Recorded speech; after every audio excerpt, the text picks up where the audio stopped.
Allora, la finocchiona è un prodotto tipico del territorio toscano che ha origini dal Medioevo, in quell'epoca storica lì. È un prodotto che sicuramente è molto rappresentativo del nostro territorio, in quanto è un prodotto che viene mangiato morbido, che è ricco di finocchio, comunque di fiore e seme di finocchio, che all'epoca era una pianta aromatica del nostro territorio che si trovava nelle colline, quindi ha questo legame importante perché comunque è una tradizione portata avanti, perché il finocchio è la spezia più conosciuta del territorio toscano e quella più utilizzata nel mondo dei salumi. L'idea del consorzio è nata tanti anni fa, perché comunque tutti noi produttori toscani ci siamo sentiti in dovere, tra virgolette, di tutelare questo prodotto, perché per noi toscani è un prodotto veramente importante. È nato circa 15 anni fa, abbiamo deciso di intraprendere tutta la documentazione per ottenere l'IGP. E questo che ha fatto sì che comunque è stato un cammino faticoso, perché comunque documentazioni, reperisci tutta la documentazione storica, fin tanto che circa 3 anni fa abbiamo avuto la tutela transitoria, che la tutela transitoria è il riconoscimento pre-IGP.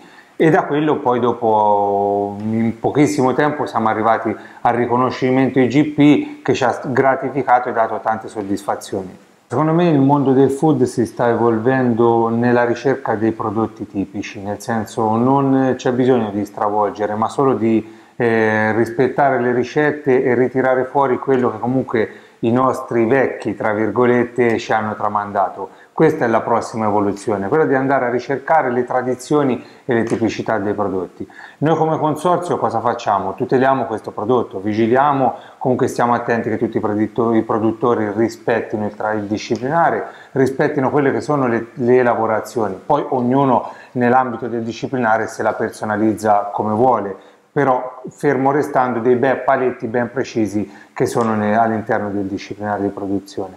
Noi come consorzio cosa facciamo? Stiamo cercando di innovare, tra virgolette, comunque promuovendo il prodotto tramite social. Ad oggi comunque è una delle cose più importanti. Abbiamo fatto dei contest di cucina con l'associazione Cuochi Toscani, dove abbiamo comunque utilizzato il prodotto finocchiona in tutte le sfaccettature. Addirittura qualcuno ha esasperato la situazione preparandoci un gelato, però comunque dà soddisfazione, perché comunque vedi che la finocchiona non è solo un prodotto da pane e finocchiona, che comunque resta il fiore all'occhiello, ma può essere utilizzato in cucina con tantissime sfaccettature, e stiamo preparando dei libretti dove sono riportate tutte le ricette in cui può essere utilizzata la finocchiona IGP. Il disciplinare prevede un rapporto grasso-magro ben preciso, quindi all'interno di questo rapporto grasso-magro ci si può muovere, oltre quello no. Però non hai grandissime possibilità di poter personalizzare un prodotto andando dietro alle richieste di mercato. Sicuramente quello che è la cosa più difficile è rispettare le tradizioni, quindi rispettare la tipicità di questo prodotto anche nei metodi di lavorazione. Questa per noi è la scommessa più grande, che comunque ci sta dando risultati importanti. Secondo noi produttori quello che è il futuro è quello comunque di creare delle sinergie, no? E quindi sinergie in ambito di cucina, quindi con i cuochi, con altri produttori. Quindi secondo me il futuro è far capire che la finocchiona IGP può essere abbinata a dei vini buoni, a dei formaggi, o comunque può essere cucinata. Questo è quello che dobbiamo passare come messaggio a tutti i nostri consumatori, che la finocchiona non è solo un salume, è un salume tipico del territorio toscano IGP, ma comunque può essere abbinata in tantissimi modi.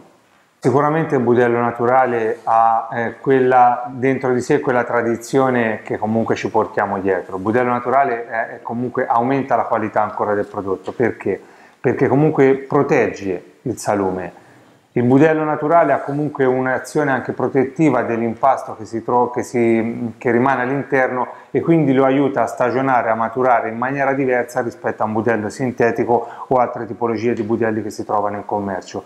Siamo veramente tutti contenti e stiamo utilizzando in tantissimi il budello naturale perché ci fa fare ancora la differenza rispetto a quello che comunque sono altri salumi che troviamo insaccati all'interno dei budelli sintetici o budelli ancora peggio, tra virgolette, dei budelli sintetici. Quindi noi, essendo veramente radicati alla tradizione, ci portiamo dietro anche questo. Quindi per la maggior parte e fino dove è possibile, perché poi dopo ci sono delle tipologie di finocchiona che non possono essere insaccate all'interno di un budello naturale, però fino dove è possibile continuiamo tutti a utilizzarlo.